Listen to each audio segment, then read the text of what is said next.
Hello friends, welcome back to my channel. आणि बरेच दिवसांनी मी आज ब्लॉग बनवते आहे.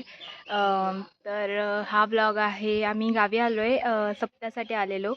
आणि त्याच दरम्यान आमच्या घरी सत्यनारायणची पूजा पण आम्ही ठेवली आहे, म्हणजे माझ्या घरी. सो आज सत्यनारायणची पूजा आहे आमच्या घरी. सो आम्ही झालो आहे तयार सगळी, आणि तयारी झाली आहे पूजेची. फक्त आता पूजा थोड्या टाईमने चालू होईल. तर हा ब्लॉग पूजेनिमित्त मी बनवते. तर ब्लॉग आवडला तर ब्लॉगला नक्की लाईक करा आणि चॅनलला सबस्क्राईब करा आणि ब्लॉग पूर्ण पहा. तर आता आमच्या घरी सगळे पाहुणे पण यायला लागलेत. हा उगाच त्याचा ब्लॉग बनवतोय मध्ये मध्ये. थांबा, तुम्हाला तयारी दाखवते. तर भटजी काका आलेले, आणि हा जो मखर सजवलाय तो माझे पप्पा आणि शुभमचे पप्पा दोघांनी मिळून सजवलेला. खूप छान सजवलाय हा मखर. आणि त्यांनी सगळी मांडणी करून घेतलेली पूजेची भटजींनी. थोड्या टाईमने पूजा चालूच होणार होती. तर हे असा सत्यनारायणच्या पूजेला सगळं मांडलं जातं आणि श्रीकृष्णांची पूजा केली जाते.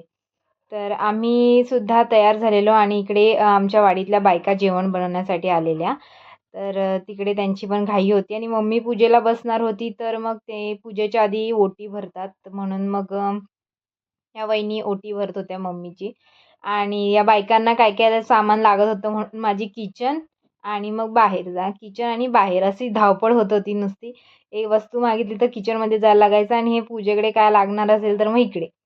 मग अशा प्रकारे पूजा चालू झाली. आणि मग सगळ्यांच्या पाया पडून मग दोघंजणं पूजेला बसले.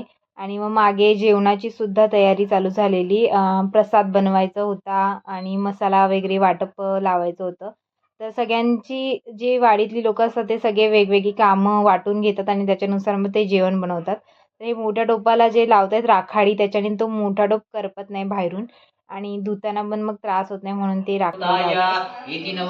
तर अशा प्रकारे मग पूजेला सुरुवात झाली. चंडभैरवाय नमः इति श्री नवग्रहदेवतालंकृतदेवताय नमः इष्टभैरवाय देवताय नमः अवयामि स्थापयामि पूजयामि वरुणदेवताय नमः अवयामि स्थापयामि पूजयामि ईश्वरोभ्यः रात्री पुढे सरका आता फुलांनी तांबडे पाणी सोडा. इकडे या बायकांची जेवणाची घाई चालू होती. प्रसाद बनवत होते चुलीवरती. आणि सत्यनारायणचा प्रसाद खरंच खूप सुंदर लागतो. नेहमीचा शिरा आपण जो बनवतो त्याच्याप्रमाणे प्रसादाला ही वेगळीच चव असते. तर पूजा झाल्यानंतर मग देवाला नैवेद्यसुद्धा दाखवला केळीच्या पानावरती. ते मला माहितीच नाही कधी दाखवला, त्याच्यामुळे मी फक्त तुम्हाला दाखवते नैवेद्यामध्ये काय होतं. तर अशा प्रकारे नैवेद्य दाखवल्यानंतर मग सगळेजण आरतीसाठी गोळा झाले, आणि मग आम्ही आरती केली. मोरया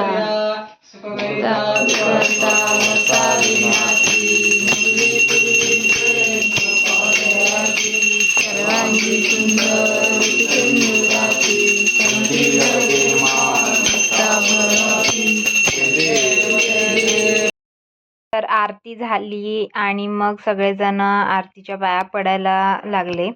तर सगळ्यांकडे आरती फिरवली जाते अशा प्रकारे. आणि नंतर मग सगळेजण येऊन पूजेच्या पाया पडतात. तर त्यासाठी मग आम्ही इथे प्रसाद भरायला घेतलेला. तर मी प्रसाद भरून उठलेले तितक्यातच मग शुभम आला पाया पडण्यासाठी. तर त्यांनी सुद्धा पाया पडून प्रसाद घेतला, आणि बाकीची वाडीतली मुलंसुद्धा आलेली. आणि यानंतर मग आमचं जेवण होतं घरी आमच्या. तर मग सगळे वाढायला पण सुरुवात केली, त्यांनी मदत केली. आणि मग त्याआधी मग मी पाया पडून घेतले, आणि नंतर मग आम्ही जेवलो. आणि अशा प्रकारे आमचा हा दिवस होता. तर तुम्हाला जर हा ब्लॉग आवडला असेल तर ब्लॉगला नक्की लाईक करा आणि चॅनलला सबस्क्राईब करा. जास्तीत जास्त शेअर करा आणि असाच सपोर्ट करा. थँक्यू.